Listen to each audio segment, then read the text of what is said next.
Our main speaker is Shane Hernandez.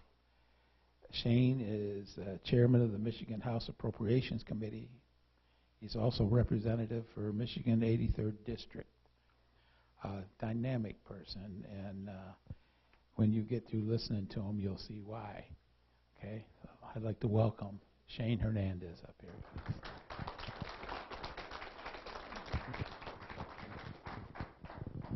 Well, thank you. It's always good to talk to a really well-informed group. I think he just said everything I needed to say, so I'm going to go home.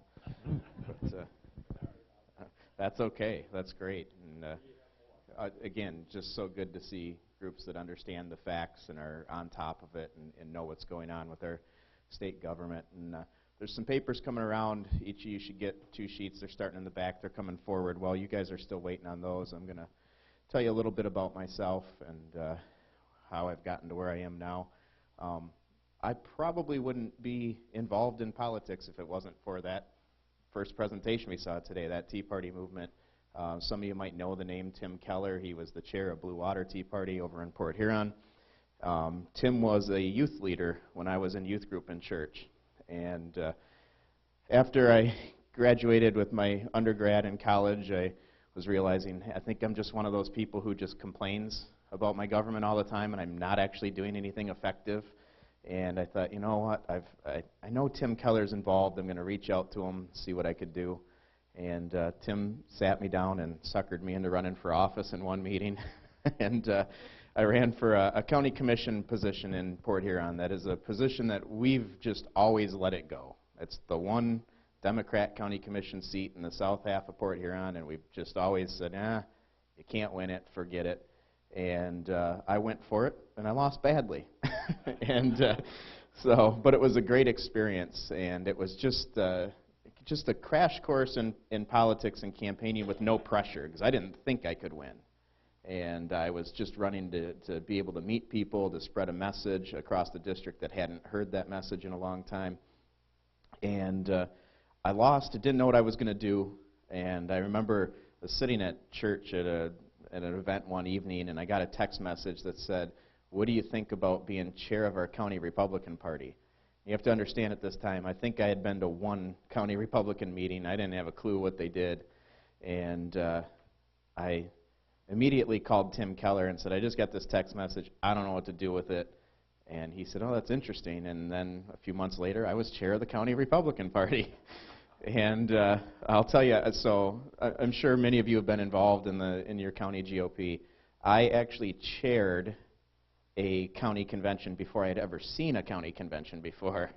So it was interesting, and it was a learning experience, and anybody who's ever done the county party stuff, it is a thankless job. And I did my 2 years there, and I wanted to move on to something I thought was more effective activism, and Tim Keller was looking to move on from Blue Water Tea Party, and I actually became chair of Blue Water Tea Party for a while. And this was, at that time, was probably 2014 at the time, 2015, something like that. And I chaired our county tea party or our area tea party for 1 year, and I had put in all these new groups, and one of them was a candidate recruiting group, and we were struggling recruiting candidates for the 83rd District, and to spare you a long story, I couldn't find one, and here I am. So I had approached several candidates trying to convince them to run, and 2 of them actually got together and said, "Well, how about you do it?" And that's the kind of the end of that story. And I am in my 2nd term now. I kind of in the same term as Gary Howell, although he's got a leg up on us because he spent a little bit extra time in a previous term. So he's kind of the senior member, we'll call him. But yeah, in my 2nd term, last term, I was the chair of the subcommittee on transportation, and I don't think I quite knew what that was going to entail coming in, but I think I got thrown right into the middle of one of the most important topics in our state. And I was this year, in this term, appointed by Speaker Lee Chatfield as the Appropriations Chair. So there's about a dozen subcommittees on appropriations, and I was the chair of one of those before, and now I am the chair of the full Appropriations Committee that those subcommittees answer to and work with. So I have a much more broad view of the budget this term, working on an overall target for us to reach, overall strategies for our caucus, but I still have a special place in my heart for transportation and road funding, because that is really what I dug into for the first 2 years. So I'll talk about that a little bit too. But I want to talk about my more personal background as well.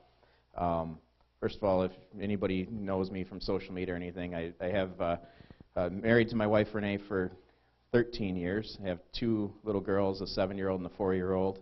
That we get them very involved in all of this because I wouldn't see them if I didn't. So they come to meetings with me. They go to Lansing with me. They've been to many Republican meetings and Tea Party meetings and enjoy it. And I think everybody enjoys coming out and seeing them. But I was born and raised in Croswell, and my father's family he was born in Croswell, raised in Croswell, but his family was from Texas. They had moved here.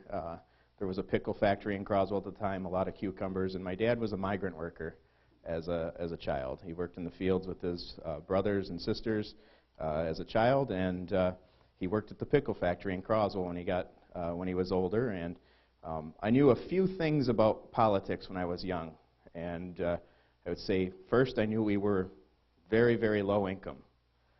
Second, I knew we were Hispanic. And third, I knew my dad was a union worker. So I knew for 3 reasons we were Democrats. And my dad believed he was a Democrat too, and was actually pretty active Democrat. But I would say, and he would agree with this now looking back, that none of what he really believed was the Democrat Party. He was a conservative. And I always joked when I ran for office, I told everybody I learned everything about conservatism from my Democrat dad, and I'd like to poke at him a little bit, but he always, it was all about hard work and opportunity, and he didn't realize that's what he was instilling in my brother and I, but it really was. And it took a major turn for the Democrat Party for him to open his eyes and realize it, and we all see that today. They're not the Democrat Party that they once were, and he started seeing that and made that turn. Luckily for me, I made that turn before him. I had an older brother who I think just realized he could annoy my dad by saying he was a Republican, and I wanted to be like my older brother, so I just went along with it and realized in college, you know what, I think I really am. But, we had a very simple view of politics as kids, though, and it was that Democrats were for the poor and Republicans are for the rich, and it is this, horrible that we allow ourselves to just be defined by the other side. And every time I talk to a group, and before I get into all the boring road funding stuff, I think it's really important for everybody to understand we can't let the other side define us. Everything about how I grew up is what they like to say, you have to be this other side, but you don't have to be. And right now we're being told we're old, angry, rich, white, and all these other horrible things we won't even talk about. Racist. I get told I'm racist, and I'm Hispanic, but whatever. We can't let them define us, because I guarantee you every single person in this room has a story that doesn't fit that mold. And if you are old, rich, and white, I'm proud to be of the party that doesn't hate you for it, too. So it's okay on our side, right? But I'm pretty sure all of us have a story of where we came from. And one thing we don't do well on our side is tell that story. We like to just go into meetings and talk about our facts and figures, and I'm proud to be part of the party that can argue facts and figures, too. But we don't use that emotional appeal enough.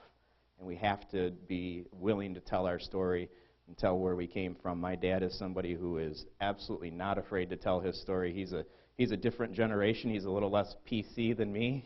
He will just go for it. So if he was in front of a camera, I'd be a little concerned about him. But that's a good thing too. But just a little bit about where I came from and how I'm sure everybody in here has had their different experiences in their upbringing, and I just encourage you to go out and tell that story and why you're a Republican, why you're a conservative, why you're a Tea Party, or whatever it is you call yourself. So it looks like everybody has these sheets now. We're going to start with this one. It's got the pie chart on it and the bar chart. This is a very brief rundown of where road funding in Michigan currently stands. One of the things we hear all the time is that the Republicans have had control of Lansing and they haven't done anything. And if you look at that, that bar chart 2/3 of the way down the sheet, you can see that's not true. Now, maybe as Tea Partiers, not everybody in the room agrees with what they did, because there was a 7-cent gas tax increase and a 20% registration fee increase in there. But to say that Republicans haven't done anything and that road funding hasn't changed and that there's been no investment in our infrastructure in Michigan simply isn't a true starting point to have this conversation.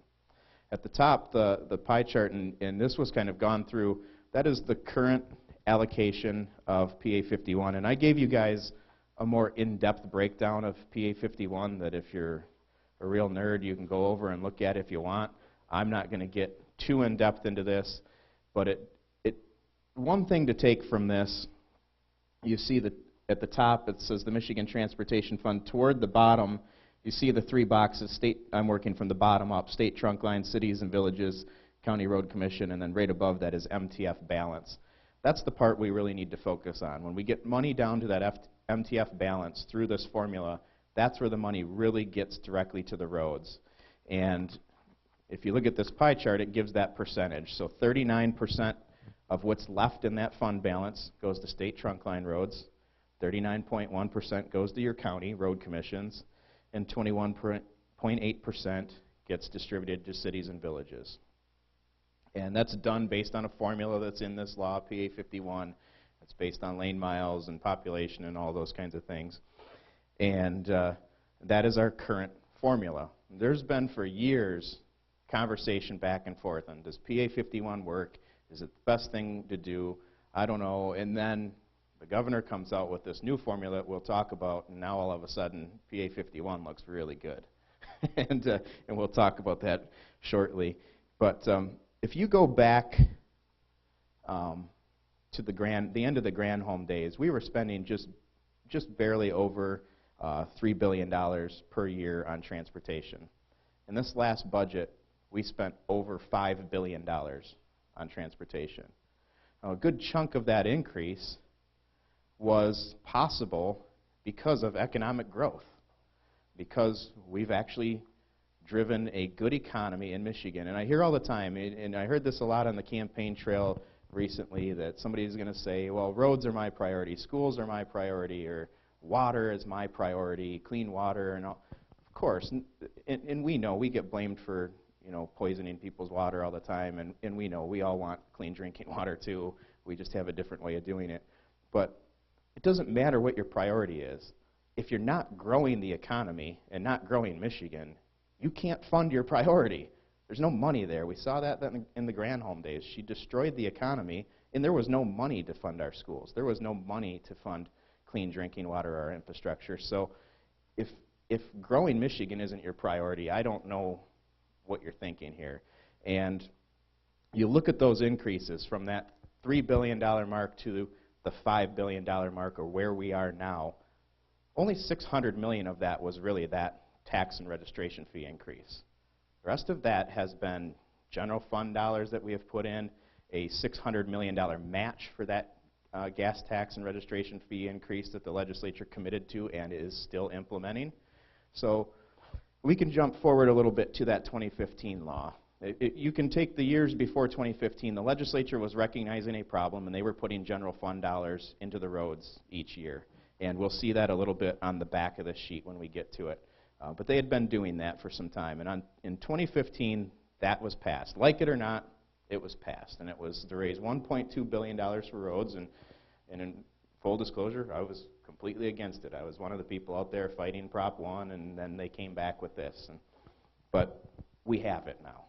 So here we are to work with it. And that was passed in 2015, and it is phased in over 5 years. We still have 2 more years of increases before that phase-in is even done. So keep that in mind while we're talking about there isn't a fix, there isn't a solution. There are 2 more years of increases coming before this phase-in is done. And you can look there in the middle of the sheet. It shows fiscal year 2019, $150 million. This is on top of the 600 of registration fees and gas taxes. The current budget we're working on will have $325 million, and the next year's budget will have $600 million more. So there are pretty hefty increases still coming. And we're talking about how there isn't enough. And I'm a full believer that if you gave MDOT $2 billion, the next day they're going to want $1 billion. And if you gave them $3 billion, the next day they're going to want $1 billion. So we would just keep going round and round. But that gives you a view of where we are budget-wise with road funding. Now, I want to add a couple things to it. We've had good income revenue for the last couple years in Michigan. So the last budget, there was a $175 million supplemental. There was $300 million of general fund on top of this. And there was a bill last term called the Wayfair decision that dedicated another $114 million, if you look at the very bottom line on this page, to roads on top of that. So the legislature has gone above and beyond to focus on our roads. Now, if you flip to the other side of that sheet, you guys' is two-sided, mine's on two separate sheets. This talks a little bit about the governor's plan, but I want to drop down to the bottom charts. And you can look at up till 2012 and 13, when the legislature, and you'll see the black, some of you guys have it in color maybe, I don't know. The bottom portion is state funding, the portion just above that is federal funding. In 2012 and 13, you see that third piece come into play.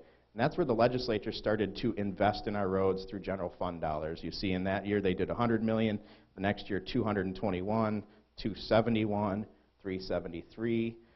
These are all general fund investments that are made possible by a growing economy in Michigan and a Republican legislature. Nobody came and asked for extra money. This was done through investments in the budget process. And then you jump into 2016 and 17, and that's where the implementation of that 2015 roads plan hits.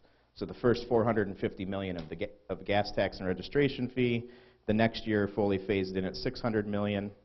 That $175 you see on the top of that is the supplemental I talked about.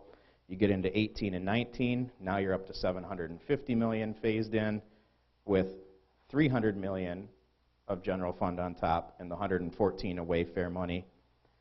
And that would have kept rising where that box that says $750 million would have hit the $1.2 billion mark. But this chart shows what happens if Governor Whitmer's plan is implemented. And you see that chunk on the very top of $1.2 billion in the first year, $2.5 billion in the second year. The really important thing to look at is that piece from the 2015 law never gets to $1.2 billion under her plan. It just goes back to $600 million and sits there. And that's because she's charging you $2.5 billion at the pump and taking that $600 million back out that was committed in that 2015 law and using it to do things that she sees as priorities in the school aid fund and higher ed fund. So she will say she's fixing revenue streams, she's cleaning this up.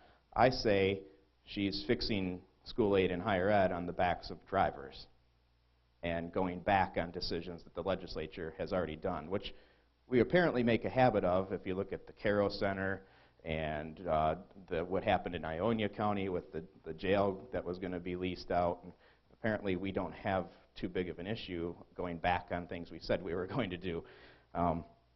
But her road plan is to raise your taxes 45 cents, about $2.5 billion in 3 increments that'll happen over the course of 1 year, October 1st, 19, April 1st, 2020, October 1st, 2020. In that 1 year, you'll be paying 45 cents more per gallon. Now, you currently pay about 26 cents per gallon state sales or state gas tax. The 45 will go on top of that. There's a federal gas tax of about 19 cents, and there is sales tax on gas. So if you add them all up, you're over $1 per gallon in taxes on gas. So anybody who, and I have lived in the days where I did pay under $1 a gallon one time in my life, and we will never see that again. We will have over $1 a gallon in tax on our gas. So you'll see that full phase-in. And it goes through and explains a little bit more of how she's shifting funding out.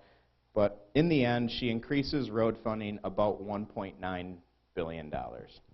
Now, we touched a little bit on the formula. And I spoke in Oakland County last week on Tuesday night, and I was a little tiptoed into that a little bit more because that's an urban area, so I wasn't sure how they would take. But I serve part of St. Clair County and all of Sanilac County, very much the same makeup as Lapeer County. This new formula is extremely detrimental to districts like mine and the district that I'm in right now. It currently, and you saw on the other side of this sheet, 39.1% for state trunk line. That is U.S. roads, I roads, M roads, so that's expressways and M roads, 39.1% total. Now, under her new formula, from what we can tell, 70% will go into that bucket. Every legislator was given a map of what roads are eligible under her new funding formula. And I can tell you a city like Brown City, you guys probably, it's close enough to you guys, you know where Brown City is, it has 2 roads eligible in the entire city. That's it. Sandusky, 3 roads. Croswell, my hometown, 2 roads in the entire city eligible. And from what I can tell, the funding isn't going to go into buckets for the locals. Somebody at the state's going to decide, well, that one's on the list this time. And I don't see that going well in counties where we've been managing our roads well. We don't need it, is what we're going to be told, right? I assume you guys, much like Sanilac County or St. Clair County, have local millages, you have township millages, countywide millages. Some of the urban or rural areas have managed their roads pretty well. And we're going to get hurt by this formula when somebody comes along and decides where is that funding really needed. Now, let me tell you how popular this plan is. It's 58 or 52 Democrats in the House. Kevin, how many are in the Senate? How many Democrats in the Senate? 16? 16? And out of 52 and 16, there is not a single one who has introduced this as a bill. So what she is out rallying for right now hasn't even been introduced as legislation. Now, we can look at what happened in the United States Senate with the Green New Deal and speculate on why they might not want to introduce it, because I have a feeling it would get a vote. And we would love for it to get a vote, to let people see where their representative stands, where their senator stands. And I think that's a major part of the reason that this plan has not been introduced. I want to talk about one last thing, and then I'll open it for questions, and we can take it wherever you want. This plan includes 0 efficiencies and cuts in the MDOT budget, 0 efficiencies and cuts in the rest of the state budget, and 0 policy proposals for changing and suggesting what we can do to build better roads, find more competitive contracting, and do things different in how we administer our transportation plan. It is $1.9 billion more of the same. And with a group like this, I'm not going to ask, show me with, put your hand up if you approve of the 45-cent gas tax, because I'm going to be disappointed if somebody raises their hand to that. But who believes that $1.9 billion in this formula, with no changes in how we use it, will actually fix their roads? That's 0. I can do that math. I'm the appropriations chair. I can count to 0. So we have some serious issues here. And I can tell you that the House caucus is moving forward on a responsible budget that does not include a tax increase. I believe the Senate is going to be moving in a similar direction. And I can tell you that the House budget is going to get very serious about prioritizing and finding dollars in the existing budget. And as the speaker said the other day, there's probably 2 things we can promise. 1, 45-cent gas tax, no. And 2, additional investment in our roads. We're going to show her how to do it the right way. And I loved one of the comments I heard the other day, which is there's a lot of talk about the sales tax on gas. Raise your hand if you think every penny you pay at the pump should go to your roads. It doesn't right now. So there is a big push to work on that sales tax portion. If we took the sales tax off and put in a gas tax of the same amount, revenue neutral, it would raise about $850 million for transportation right now. Now, does that put pressure on our school aid fund? Absolutely it does. It's about $610 million in the school aid fund. It's about $82 million in local revenue sharing, and the rest of it would have gone in the general fund. So there's pressure there. But that's where we need to work as a Republican caucus to find those things. And the question always comes up, you darn Republicans are going to hurt our schools. Well, if I had a chart of school funding, under Republicans, it would look very similar to the chart of road funding. It would go up year after year after year under Republicans. And last year's school aid fund was the biggest increase to foundation allowance in 15 years. Those pieces are missed, and I heard somebody in the caucus the other day saying, I loved the comment, they said, well, let me promise you one thing. Republicans won't take school funding back to the levels that Granholm and the Democrats funded it at. It's something we have to remind people every now and then. The Republicans have invested in our schools too. We're not going to turn back the clock on that investment. It's one of the scare tactics used all the time. You're going to hurt our schools. You're going to go after them. You're going to destroy higher ed. And although there's probably some people in this room who wouldn't mind that portion, but we're going to continue to invest in our schools in Michigan. We're going to continue to invest in our roads. We're going to do it the right way. And I don't want to get really in depth. We're in the middle of this process. I don't want to give away a ton. But I can tell you that your representative, I know him really well. I don't know your senator as well, but I think both of them are on board and working towards the similar goal. And I just look forward to the rest of this year in the legislature. I know I am the appropriations chair, so if anybody wants to ask questions on anything in the budget, I'll do my best to answer. But having had the experience as the transportation budget chair the last term, and with transportation being as big of a deal as it is, I thought that would be the area I would talk about, and happy to answer any questions.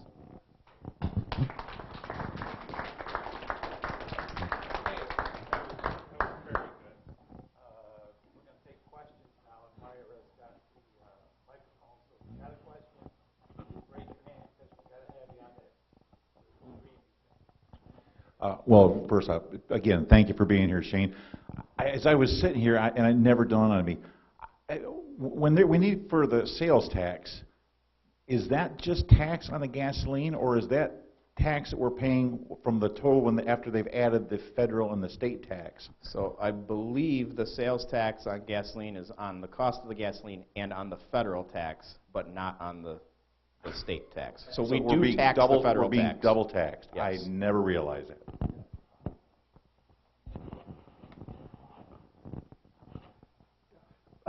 I'm Jack Dempsey, and we're in the manufacturing business, and I raised my kids for 15, 16s. We learned how to balance budgets, and they did everything. My son, we finally kicked all the cronies out of Burnside Township. We got about 1,200 registered voters, a township and a half. We got 72 miles of road. I was in charge of the roads for a while. But if you put 2 runs of tile down a county blacktop, it doubles the life in there. Our gravel, we don't buy gravel from the gravel company. We lease the county gravel pit. Well, I think it was paying $1 a ton for the gravel pit, something like that, in there. And so then we get it processed for $2 a ton, and then we negotiate on hauling it. But we get our gravel for half prices. We haven't raised a millage, and I think they cut a check to the county for close to $70,000 in March. If they didn't take it out of the checking account, they was going to have to give it to the state. So there's a lot of things you do on the road. Also, you got a monopoly in the blacktop business and the road business. You got one company buys every company up, and he bids with 3 different companies on your road, and it's all his company. Now, my friend of mine is in the asphalt business, and they're doing everything to kill him, and he wanted to buy this plant that's worth about $200,000. They bid it up over $400 and some thousand just so he can't get the plant. So you got a monopoly in the road business, and that needs to be corrected. Also, when they put 53 in, they added on to double lanes. I don't think they ever tiled that outside lane. Just a few years ago, the highway slid 3 inches off the center line. So the roads aren't being built right. They need to be fixed.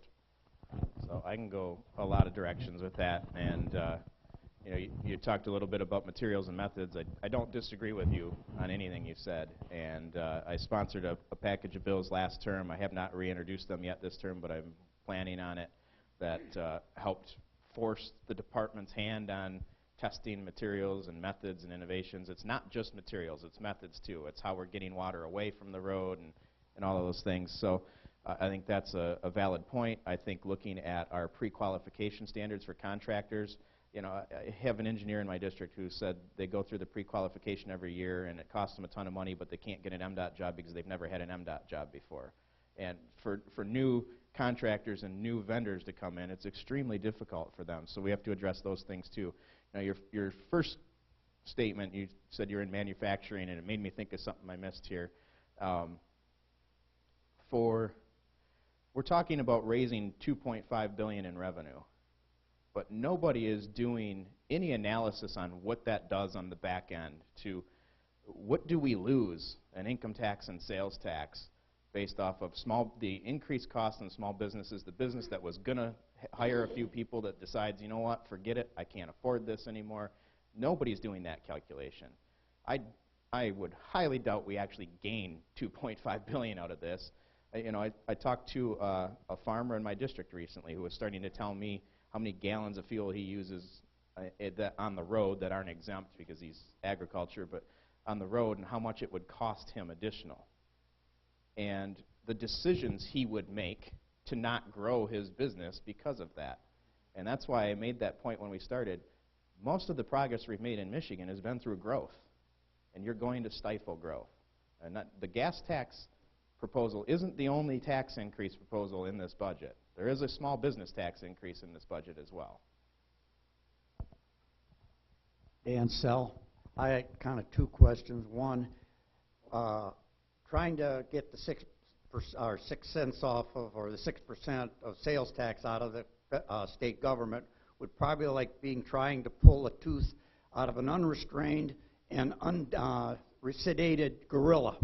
You're not going to get 6 cents, but you know, maybe a happy compromise would be take 2 or 3 cents of that and guarantee that the gas tax or the sales tax that was on gas goes to roads. You brought up education. It's a completely different topic. Something that I was always understood initially when it came out with the lottery and all the other stuff. Did all of our money go to education? From what I understand, no. For every dollar that comes from the lotto, they take $1 out of the tax money that we send in for our schools. Is that right? So the lottery does go into schools, and I wasn't there when it was implemented. I have heard over and over that when that was put in, they took an equal amount out. And Is that right? Can't answer to that because I don't know the answer to that. Because that's a question I can never get a straight answer. I will tell you, you know, there is this belief that the lottery was the savior of schools. The lottery is about $947 million. Then you take off admin and paying out winnings and all of those things. The school aid budget is $14.8 billion. But if you took $5 million out, put it that went in there from the general, that take it out of and put it in the general fund, that's not what the intention was initially when we said the lotto, any profits from the lotto would go to schools.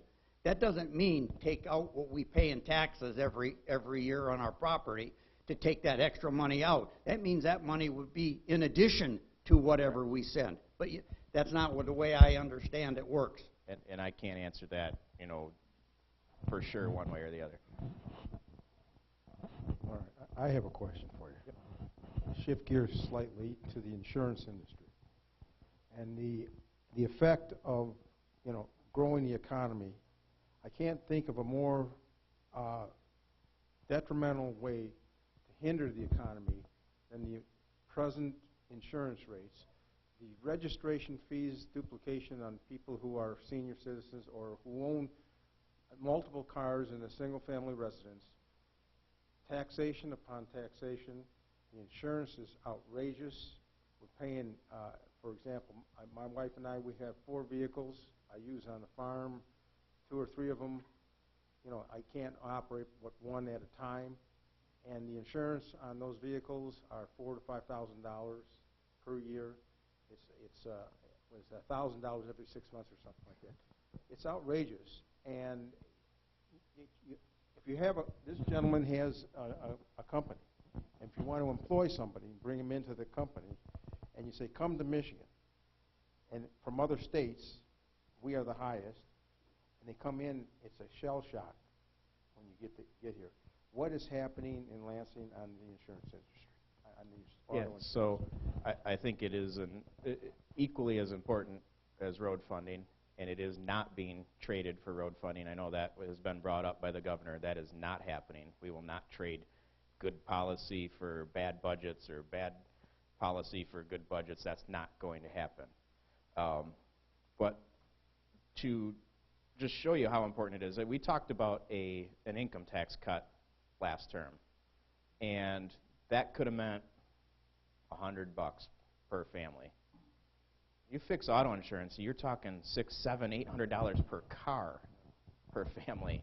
And that's how important this is. There is no tax cut we can give people that will save them as much money as we could save if we're able to accomplish auto insurance reform. And there are all kinds of ideas out there right now, and you've touched on one of them. If the catastrophic claims fund is on me as the driver, why do I pay it on every one of my cars? I don't think I can crash all three of them at the same time. So, yeah, you're talking about some ideas and reforms, whether it's being able to buy different levels of coverage, fee schedules, catastrophic claims transparency. There are all kinds of ideas out there. I think the Senate is probably moving a little bit faster right now, but they are moving on it. The House has a special committee on car insurance right now, and I'm confident that we will move an auto insurance reform package.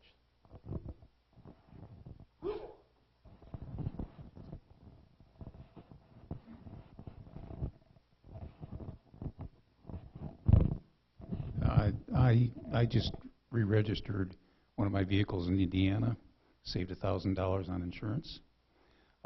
They're recording this meeting, so don't give your name or address. It struck me that when I bought that vehicle, I paid $420 sales tax on a $7,000 rebate that I didn't pay for the truck. And so there, if you go to Menards or Joanne Fabrics or whatever and get a discount, you're paying on the full, so it's suggested retail price on whatever, even though you're paying a lower fee. There's so many injustices in the tax system. And another one is I have an old beater, a 1992 vehicle that at one time cost $55,000. It's now maybe worth $2 or $3, but I pay fees as if it's worth $55,000. Yeah. So there's a lot of things to be fixed.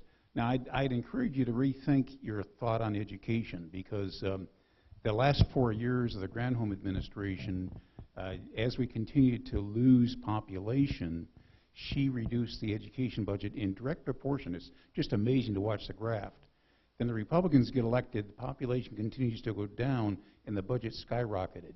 So we lost 250,000 students in that 8 years of Republican rule and increased the budget $2.5 billion a year. Meanwhile, the governor's Excellence on Education panel, a 21st century thing, says year after year after year the quality goes down. Now, we are 41st in quality at 15th in cost in Michigan, in the United States. Tennessee is second in quality and $6,000 a year less than we are. We're getting hosed by the education system. In Lapeer County, the school district, they're trying a $95 million increase to be able to restructure because we're losing population. It's absolutely freaking nuts. I think until you tell education, no, hell no, hell no, a couple of years, they will finally start getting the message and we'll start getting some accountability and some quality. Well, and I think we have to hit education from some other angles too, because there's a lot of talk that the only reason we're failing is funding. Well, there's one of the reasons we're failing is because there's the government's heavy hand in what's happening in our education too, and it's the testing, and it's all of the time taken up, and all these other things, and it's somebody in Lansing who thinks they know better than the teacher in the classroom with the student. 25 students in their classroom 180 days a year. So I think we have to address those things too.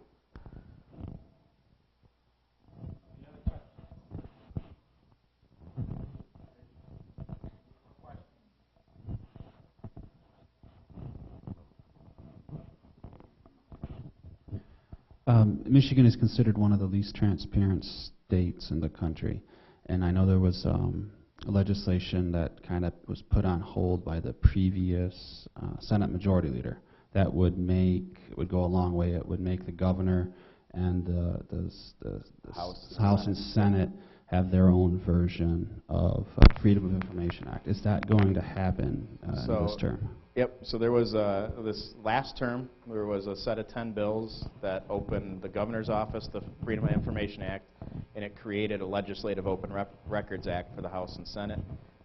All 10 bills passed the House last term unanimously, so for whatever reason there was only 108 of 110 members voting at the time, but there were 108 to 0.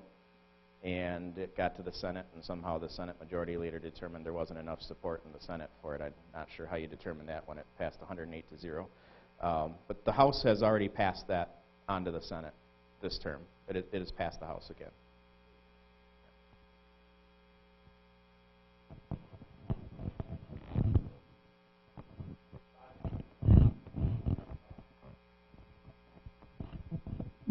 Hi, just maybe a little bit different, more difficult question.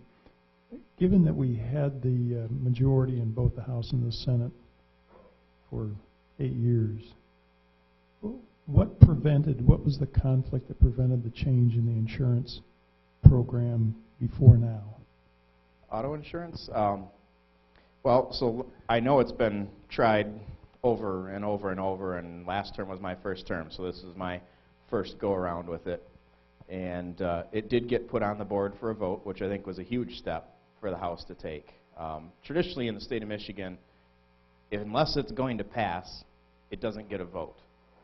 And we had a speaker who put 2 bills on the board for a vote last term that I was appreciative of both, because I was able to show, 1, that I was in favor of a tax cut, and 2, that I was in favor of auto insurance reform. So I think that was a huge step. But I will say, as a freshman legislator last term, it came at us so fast and so furious, and it's a very touchy subject. You'd be amazed at the groups that come in from all different directions with all different views on it, whether it's trial attorneys or hospitals or brain injury centers. There are so many interest groups involved in this, and there's so much pressure around it. And I would say I didn't feel like, as a freshman legislator, the groundwork had been done on that bill. It was just put out there, and we're going to vote on it. And this time, there is a special committee on car insurance for a reason. And that committee, normally you have a committee that takes up a bill and discusses it. And that committee right now doesn't have a bill. They're bringing every one of those groups to the table and saying, present your ideas. And they have been doing that for the entire term, and will continue to do it for another few weeks, and then put together a bill. And I think the process it has a lot to do with the politics of that issue.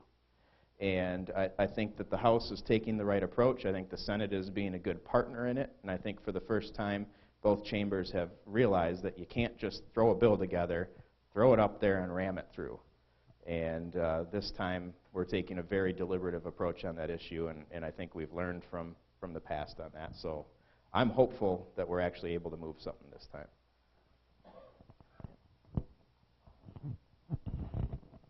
My name is Don Sell. In reference to the last question, Gary Howell, I asked him what happened with the bill that they had presented last year, and he said he had to vote against it because they tacked on 10 other bills or 12 other bills that were absolutely disastrous. So if they'd have passed what was a good bill for our insurance, we had 10 or 12 other bills added onto that were an absolute disaster. That's why it got voted down. Well, I think there were, I'm not going to speak for Gary. I don't know if you're, I know Gary's argument, and I respect it. Right. And I don't necessarily think that was the case, but I know he has a legitimate reason for voting against it, and I've got no problem with his. When I was at a meeting with him in Lake City, he said he voted it down I because. can't remember, because maybe they- Cheryl remembers if that was one of the bills that had an appropriation in it too to make it referendum. I don't remember. Well, it was a Gary is bill- pretty consistent on that topic as well as Duggan other from things, so- Detroit was pushing this, and Yeah. he said it was a good bill to help us out for insurance, but all the add-ons that they had on it was a disaster. So it had to be voted down. Yeah. There was a lot to do with the process. Right. That is without a doubt. Another question, on completely different topic. There's been a lot of talk of the forfeiture laws and changing them because, you know, there's a lot of people. Now, admittedly, and I know a large portion of these were drug dealers or others, but there's a lot of innocent people that have had problems with the forfeiture laws. They take your property, you've never been convicted of a crime, your property is sold, and they thumb their nose at you. You have no recourse to the state, and it's similar to an incident that happened. He was on Fox News several years ago. He's a gentleman from the south that was from up here that was traveling to the south to buy flowers from his garden business. He had $14,000 in cash. They found him with $14,000, and he says the people he does business with buying flowers only accept cash. His money was confiscated. No chance for getting it back. And it was on. You never heard anymore. It was on Fox News about the incident. You never get a follow-up. Did they ever do anything with this? You know, there's got to be some laws changed in this country that are. You know, I'm not against going after drug dealers and taking every penny they've made from it. But boy, if you haven't been convicted of a crime, I say they have no part taking one penny of your money. Yep. So, yeah, it's a very important issue in due process of law. House Bill 4001 last term was the tax cut, which, you know, that is the Speaker's way of saying this is my priority. House Bill 4001 this term was civil asset forfeiture reform, and it has passed the House. I don't know its status in the Senate right now, but it has passed the House. The catastrophic fund. I understand that there's a lot of looking at it, but I know I talked to at the time it was Representative Lucido, and now it's Senator Lucido. But do you guys even know how much is in it?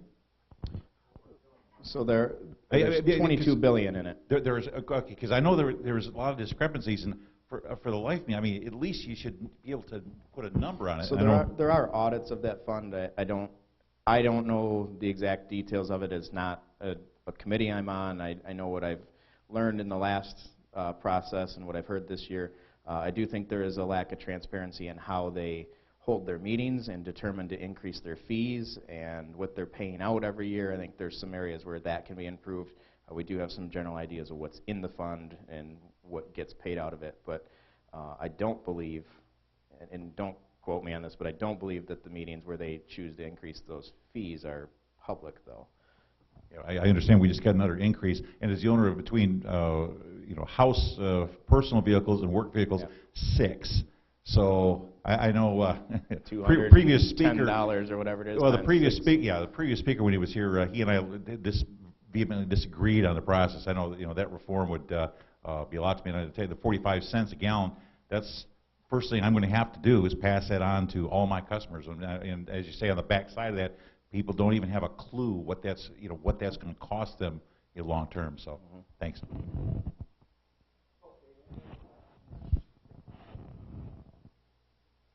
Given one more, somebody's got to have a last. All right, thank you. Thank you. All right. I told you it was dynamic, huh? Shane, will you be around here for a few minutes after the meeting? Thank you. In case some people have some more questions. Next slide, please. I think, before we go to the school closing and the alternatives, I think I'd like to have Kevin say a few words about what's going on in the Lansing and the higher-ups. Okay, here's Kevin. Thank you, Tim. One thing we're not is we're not higher up, so we are operating a little differently than they used to operate between the House and the Senate. We're trying to work together. We actually had a caucus right before we took our break a few weeks ago, and they said it isn't the first time it's ever happened in history, but it has been a long time since the Senate went over to the House when they started their committee or session and sat through their entrance and went into the caucus room as a whole group. And we're going to stick together through this thing because we've got a real problem with this gal that's running this state right now, or trying to run this state. So, but when she's making statements like, you know, she's going to tie the road funding and the insurance reform to the budget, it isn't going to happen, right, Shane? It ain't going to happen. Yeah. We are working, and I can tell you from the House standpoint, and I'm on the insurance committee, so. We've introduced nothing yet. We just have basically a shell bill. We've been doing the same thing the House has been doing, listening to everything over again. We're probably about a week away to introducing something. We plan on putting it out. We hope to have, and we hope the House is going to join us in that, and we're all working together. We hope to have a fix to the insurance done before we put a budget out for the governor. So. You know, that's what our goal is, because she's made the statement that she wants to tie tie our necks with the issue with road funding. You know, if she wants to veto everything we give her, what are we going to do? So we intend to have a budget like Shane. I mean, I'll tell you, first we need to really thank Shane for taking the time to come here to Lapeer. I was really impressed when I saw that. I didn't know he was coming, but like Shane said, we don't know each other very well, but I've seen him in enough meetings to see that he's a smart guy and he's got the budget under control. And we're fortunate in Lapeer County because we've got the chair of the Budget Committee in the House right next door in St. Clair County, and we've got the chair of the Senate Committee right next door to me. It's up in Midland, but right next door to the Senate district. So we're surrounded by the chairs of those committees, so they're looking out after us. And I think you probably talked a little bit about the issue that's going on in Carroll with the budget issue up there. And, you know, we've got mental illness going on in this state. We've got a lot of problems, and we need this facility. If we cut this thing off, I don't know what Shane talked about it, but it'll start all over again in a whole new place, and it'll be another 3 years before there's a facility up. They were literally ready. They cut the ribbon last fall on this thing, and we're literally ready to start breaking ground in April. Spent it was $3 million. Suddenly now they're telling us it's $3.5 million, so they've admitted it's even more than $3 million has been spent on rebuilding that facility, and then she pulls the plug. Not totally. She's looking at it again for the third year in a row. This is the third budget it's been in, right, Shane? It was in both your first two budgets. So, yeah, it's been studied and studied and studied. It's a facility that facility's been in that county for 112 or 14 years. The county accepts it. It's not a fenced-in facility. It's a hospital, but you know they've using the excuses that it's too far away from the main areas. It's 21 miles. There's a sign right in front of the Carroll Center on M81. It's 21 miles to I-75. Now, I guess if you're trying to get across Wayne County or downtown Detroit, 21 miles takes a long time. But out here in the country, it doesn't take very long to get there. So we've got to save that facility. Unfortunately, that's become a real strong issue because that community depends on that. You think we're rural in Lapeer County, you ought to go up to Tuscola County. And those people up there, and it's their second largest employer. I've got real estate people calling me, telling me they're scared to death because if this thing goes down, they aren't going to be able to sell houses anymore. It's going to become another, just a real blow to that. And, I know there's discussion as this governor is, they voted for her in the cities. They didn't vote for her out here in the country, so she's not going to do us any favors. I think she's using it as a chipping block to get votes because she could try to pit a few Republicans. Like Shane said, we're really close in numbers. We're only 4 difference in the Senate, and what are you guys in the House? 6 different. And so it's close. She only needs to whittle a few off to get what she wants. And if she can offer somebody, well, we'll put this hospital in your town, they may change their vote and vote for something she wants. But we've got a lot of problems. The governor's only the beginning of it. This attorney general is absolutely a lunatic. Have you seen what she's been doing to the Catholics this week? I mean, it's bizarre. It's just absolutely bizarre. I've never seen anything like it. But that's why it's so important that we stick together, we work together. We didn't win the election, but we can certainly win this fight, I think. And I think we're on it together to work, and hopefully we'll have a budget out. I think what's probably going to happen, and Shane can correct me if I'm wrong, but I think we're probably going to put a budget in front of the governor, and then she's probably not going to want to sign it, so we're going to go home for summer break. My guess would be we'll be back here. You won't be able to get either one of us to come here at the end of September because we'll probably be sitting on the House floor and the Senate floor like we did under Jennifer. I call her Jennifer Whitmer sometimes, but Gretchen Granholm. She's basically the same thing. I think we're going to be right back here again like I did my first term, sat there on the floor waiting till into October to adopt a budget. And so it's just it's a sad situation we're in. But it's getting late, and unless somebody had a question for me, I'd be glad to answer. Yeah. Well, she's going after the Catholic Church. And now I've got to think about this one a minute. She is demanding, oh man, it's been a long day. You put me, do you know exactly what she said? That's what it was, yes.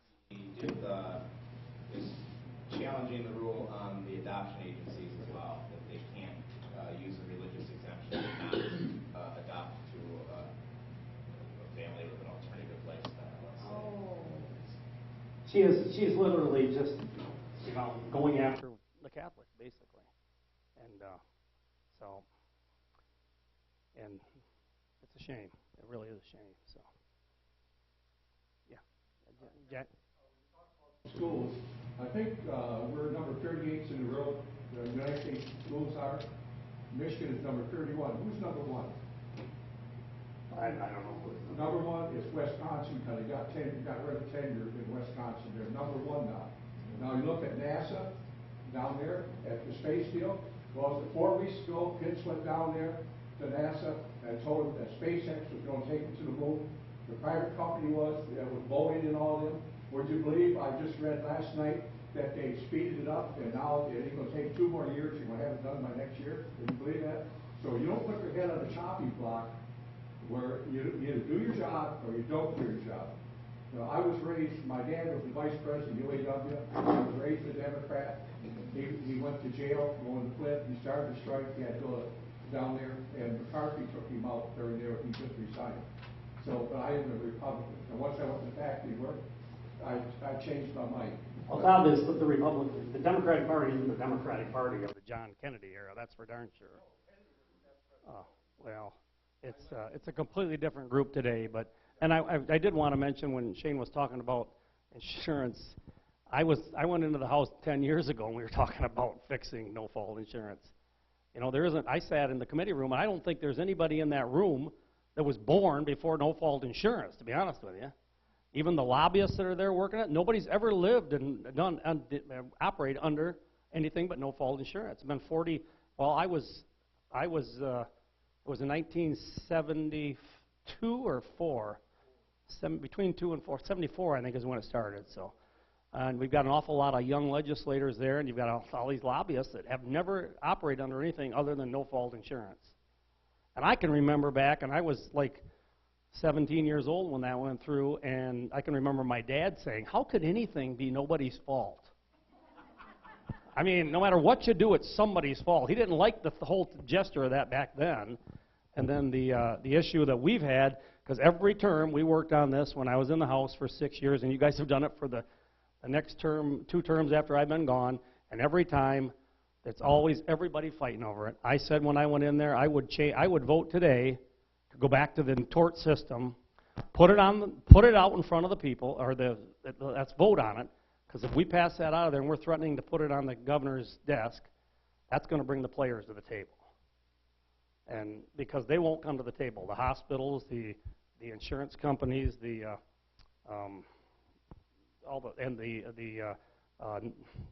people that run the facilities, that provide the service, everybody, well, that's what my point is. Yeah, we need to fix it. And so I'm hoping that when we start being allowed to allow this information to come out here in the next week or 2, and we start putting a bill together, people are going to be happy with what we've got. But I'm telling you, and Shane mentioned it too, I'm telling you what they did when I was there 10 years ago, the first year I was there, And as soon as you start talking about getting rid of it, they will the wheelchair people in that have been injured over the years.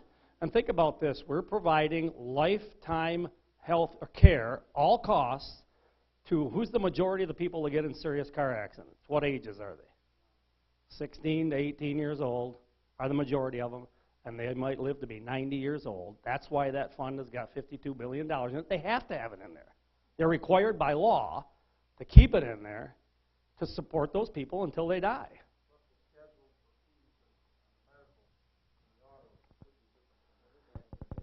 Well, you've got a schedule for workman's comp. You've got a schedule for the people, Medicare is what I'm looking for, yeah. And then the insurance companies all negotiate their fees. The only one that doesn't is auto insurance. That's why the numbers we're seeing is $3,200 the hospital can charge for an MRI, and if you're going in for a workman's comp, it's $300 or something. It's unbelievably different. So if you fall off your ladder at home and you go in, they might charge you $500 for an MRI. The first thing, this is what we're hearing in committee, the first question when you go into the hospital is, have you been in a car accident? Has that happened to anybody in here? Yeah. The first question they ask is, have you been in a car accident? And there's a reason for that. And the other one is the trial attorneys, obviously.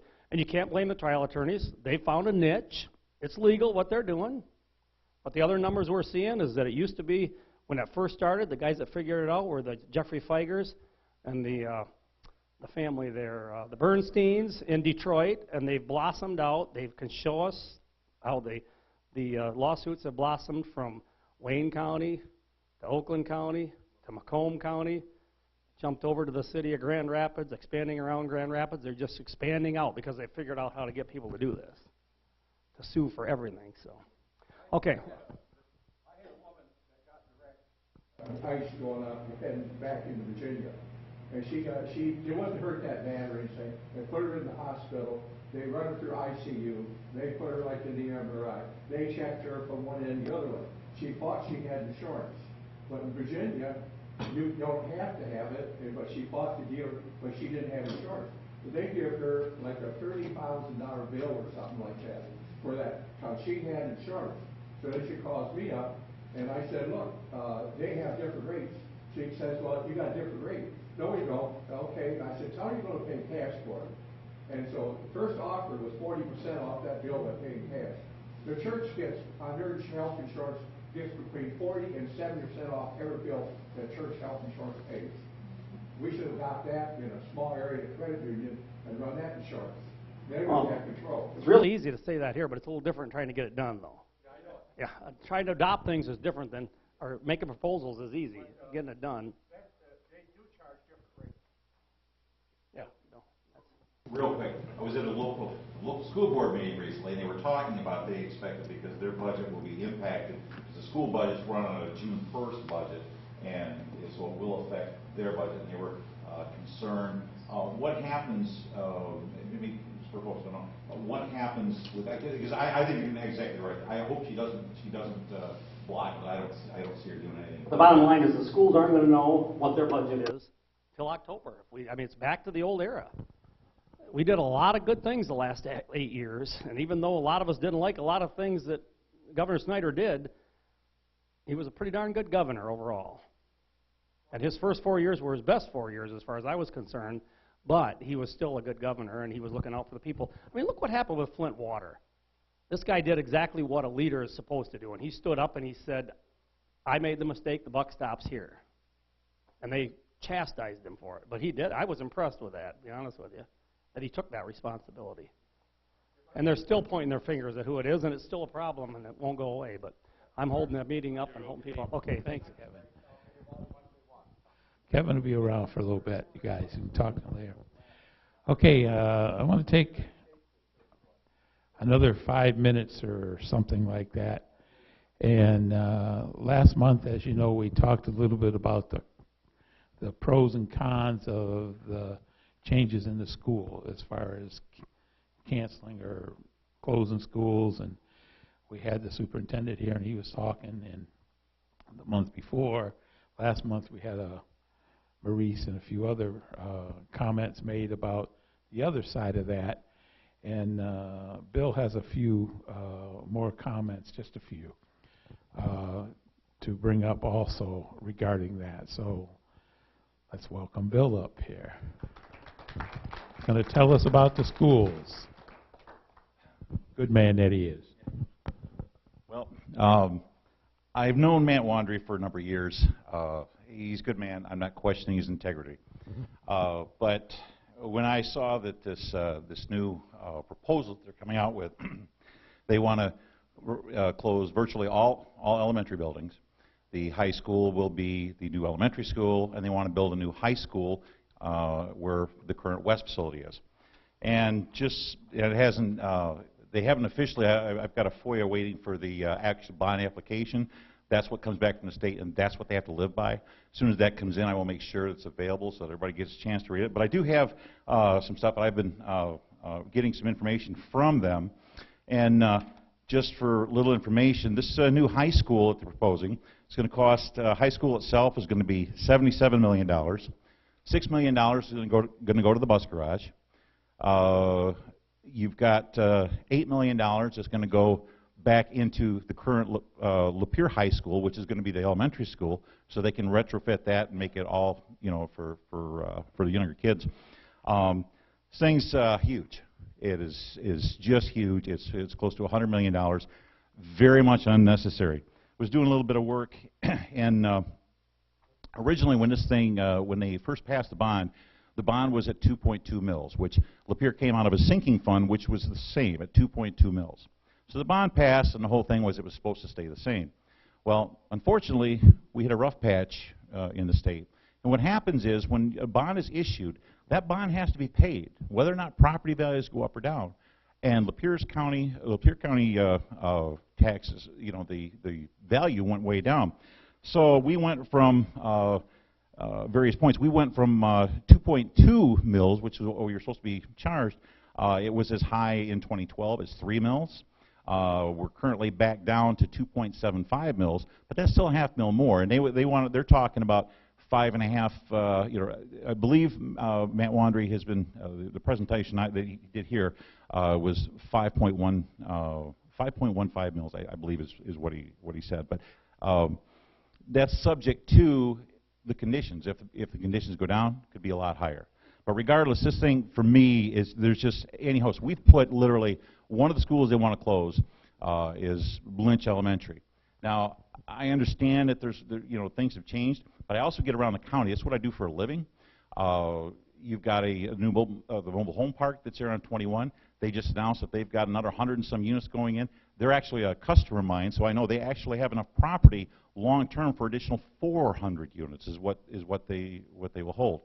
I'm not saying that they're all going to be there with kids, but we have, if you drive around, I don't care whether it's through Lapeer, Imlay City, Almont, you drive around in these communities, there's a lot of building going on. There's new homes going in like they haven't been for 15 or 20 years.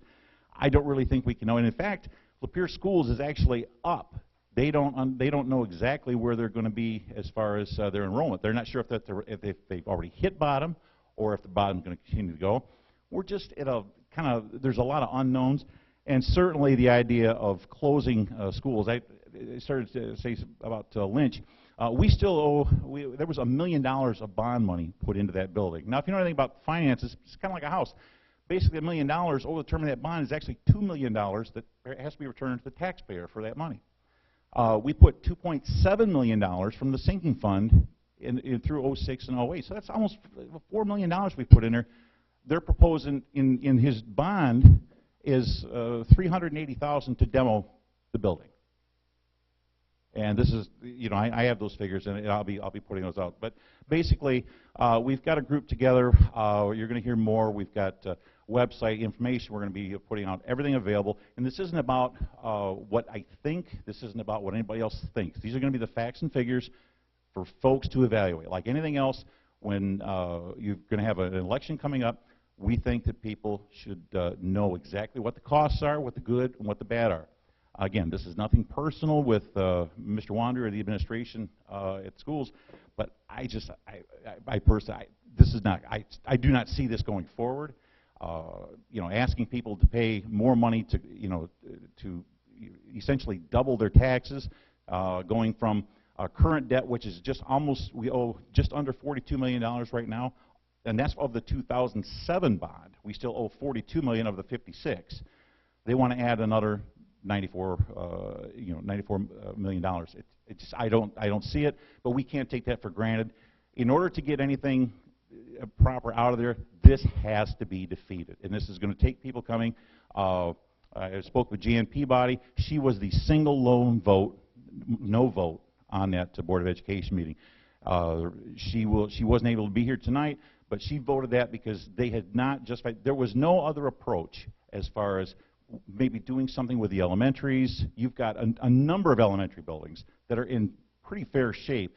For example, we put in a number of classrooms. We spent, like, between the sinking fund and the bond over the last several years, since 2004, we put in classrooms for, I think it was 18 classrooms between all the buildings that we've done, and for about $11 million. We could do substantial things, and they're talking about wanting to do, fix buildings. We could do that, substantial things, for a fraction of what they're proposing. And even if, I know some people don't feel that it should have any. Some people think it should have a lot. But I got $100 million. They have a problem with the elementaries, and their idea to fix it is to build a new high school.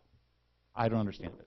So anyway, for anybody that's interested, the website is smarterchoiceslcs.com. It's up there. We've got some preliminary stuff up now.